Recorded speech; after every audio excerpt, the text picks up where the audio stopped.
काल वारकऱ्यांचा वेश परिधान केलेला गुंड प्रवृत्तीचा जो नथुराम गोडसेवादी आहे तो संग्राम भंडारे आणि त्याचे काही गुंड लोकांनी माझ्यावर सत्यशोधक दिनकरराव जवळकरांचं हवेली तालुक्यातलं जे गाव आहे मातोबाची आळंदी तिथे माझी प्रवचनरूपी सेवा होती। ती सेवा संपल्यानंतर मला गावाच्या बाहेर निर्जन स्थळी त्यांनी अडवलं माझी गाडी आणि माझ्यावर रिव्हॉल्वर दाखवून धक्काबुक्की दमदाटी केली, जीवे मारण्याच्या धमक्या दिल्या आणि शाई ओतताना व्हिडिओ शूटिंग त्यांनी केलं आणि त्याच्या संदर्भात मग मी पोलीस स्टेशन लोणी काळभोरला गुन्हा दाखल केला, तिथे सत्याग्रह केला। आमच्या सगळ्या पक्षाच्या नेत्यांचे मला फोन आले, रोहितदादा पवार स्वतः तिथे लोणी काळभोर पोलीस स्टेशनला आले।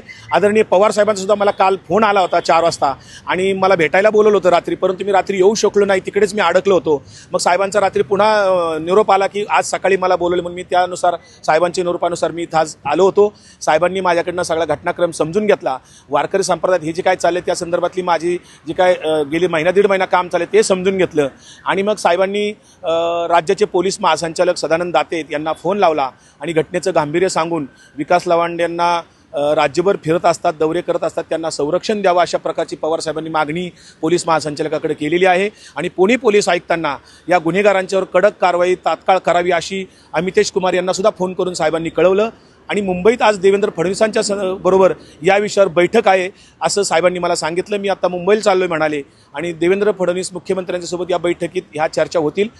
त्यानंतर बैठकीनंतर म्हणले मी तुम्हाला काय ते कळवतो, ही लढाई जारी ठेवा, हे काम चालू ठेवा असं साहेबांनी मला सांगितलं। मला वाटतं का न्याय मिळेल, कारण काल तुम्ही म्हणले की वेपन दाखवलं गेलं, तुम्हाला लमकवलं गेलं, पण तो कलम कुठेही लावला गेला नाही, त्याचं कारण असं देण्यात आले की ते व्हिडिओमध्ये कुठे वेपन दिसत नाही। तो जो व्हिडिओ आहे प्रसारमाध्यम, मी पुन्हा सगळ्यांना सांगतोय की प्रसारमाध्यमांच्यातनं किंवा सोशल मीडियातनं जो व्हिडिओ 41 सेकंदाचा शाई ओततानाचा आला आहे ते शूटिंग संग्राम भंडारेच्या लोकांनी केलेलं आहे, मी केलेलं नाही आहे।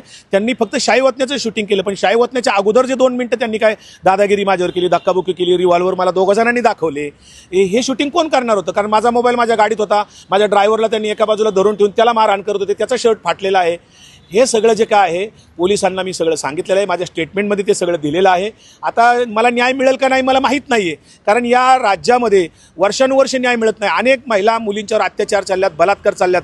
गेल्या 10 वर्षामध्ये किती बलात्कारी लोकांना फाशी झाली हो गेल्या 10 वर्षात? मला तर एक दुसरी सुद्धा कुठे दिसत नाही की याला फाशी शिक्षा झाली।